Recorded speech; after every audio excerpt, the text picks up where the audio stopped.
बिस्मिल्लाहिर्रहमानिर्रहीम। अस्सलाम वालेकुम। खुश रहें, आबाद रहें, जहाँ भी रहें हैप्पी रहें और हेल्दी रहें। तो मैं हूँ फ़ायज़ा और वेलकम करती हूँ आपको चटपटे पकवान में। चटपटे पकवान में लाई हूँ आप लोगों के लिए एक और ज़बरदस्त सी रेसिपी। आज मैं बनाऊँगी मज़ेदार से बिस्किट। ये बिस्किट आप महीने भर के लिए बनाकर महफूज कर सकते हैं। बच्चों के लंच बॉक्स में दे सकते हैं, चाय के साथ सर्व कर सकते हैं। खाने में निहायत ही टेस्टी लगते हैं और बनाना भी बहुत आसान है। तो आपने वीडियो को एंड तक देखना है। रेसिपी अगर आप लोगों को अच्छी लगे लाइक कर दें और चटपटे पकवान को सब्सक्राइब भी कर लें। तो चलें जल्दी से चलते हैं अपने किचन में और बनाते हैं मज़ेदार से ये क्रंची बिस्किट। यहाँ पे लिया है मिक्सी का मैंने एक जार और उसमें डालूँगी आधा कप चीनी।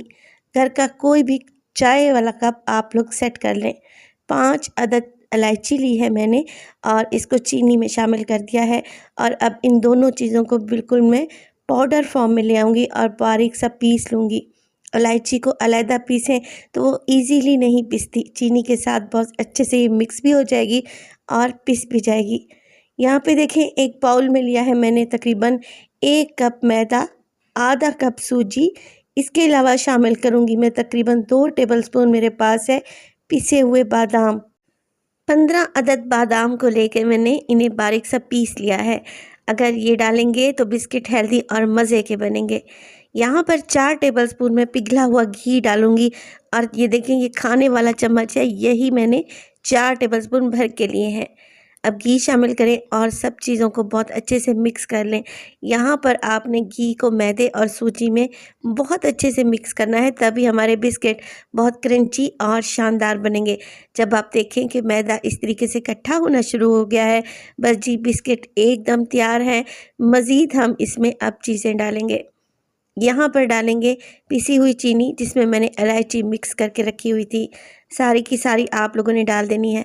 इसके अलावा डालूँगी मैं food colour, yellow food colour का इस्तेमाल कर रही हूँ, ये ऑप्शनल है, अगर नहीं डालना चाहते तो कोई इशू नहीं है।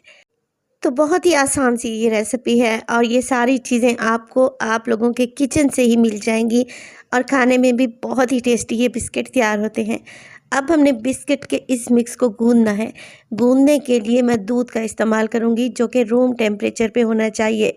बस जी थोड़ा थोड़ा करके दूध डालें, तकरीबन 2-2 टेबलस्पून, और पहले चम्मच से मिक्सिंग कर लें ताकि आप लोगों को पता चले कि कितने दूध की ज़रूरत पड़ेगी। देखिए मैंने अभी तकरीबन 3 टेबलस्पून ही दूध डाला है और अब मैं मिक्स को अच्छे तरीके से हाथों से गूंदूंगी क्योंकि यहाँ पर मज़ीद दूध डालने की मुझे ज़रूरत नहीं है। 3 टेबलस्पून से ही ये अच्छे तरीके से बाइंड हो रहा है। देखिए इतना दूध बच भी चुका है। तो बिस्किट के मिक्सचर को आप लोगों ने हाथों की मदद से गूंद लेना है और एक डो की शेप में ले आना है। ज़्यादा इसको मुक्की लगाने की भी ज़रूरत नहीं है। डो को इकट्ठा करें और अब इसके बिस्किट बनाना शुरू कर दें। है ना आसान सी रेसिपी। अब आपने बिस्किट का मिक्स उठाना है और इसको एक बॉल की शेप में ले आना है। इसमें क्रैक्स वगैरह बिल्कुल भी नहीं रहने चाहिए। इसको आप कोई भी शेप दे सकते हैं। मेरे पास ये हैमर मौजूद है जिसके दोनों साइडों पर हल्की सी डिज़ाइनिंग बनी हुई है, तो मैं इस हैमर का इस्तेमाल करूंगी ताकि बिस्किट पर बहुत अच्छे से मोटिव आ सकें। ये देखें इस तरीके से आप लोगों ने हैमर की मदद से डिज़ाइन क्रिएट करना है। फिर एक्स्ट्रा डो को आप किसी भी राउंड शेप के ढक्कन से काट लें ताकि एक्स्ट्रा डो निकल जाए। आप कोई भी कुकी कटर भी इस्तेमाल कर सकते हैं। ये देखें कितना परफेक्ट और ज़बरदस्त सा बिस्किट हमारे पास आ चुका है। इसके अलावा आप फोक यानी कि कांटे की मदद से भी डिज़ाइनिंग कर सकती हैं और इन बिस्किट को आप सादा भी रख सकते हैं, कोई इशू नहीं है। खाने में ये बहुत ही टेस्टी लगेंगे।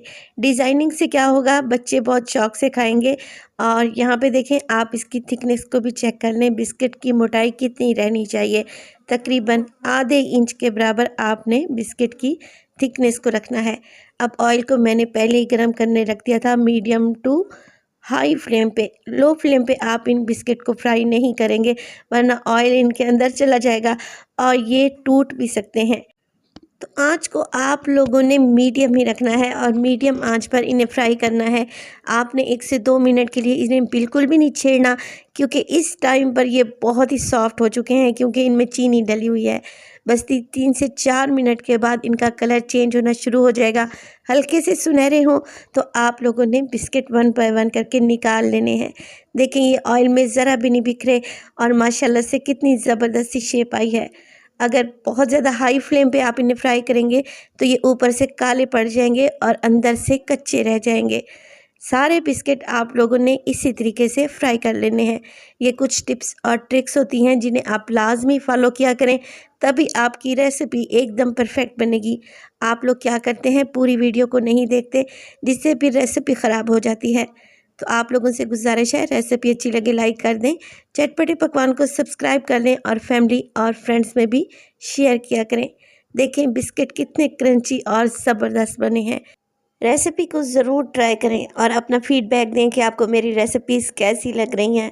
आपके प्यारे प्यारे से कमेंट्स पढ़ना मुझे बहुत अच्छा लगता है। अपना बहुत सारा ख्याल रखिएगा। फ़ाइज़ा को भी अपनी दुआओं में याद रखिएगा। मुझे दीजिए इजाज़त। टिल देन, अल्लाह निगहबान।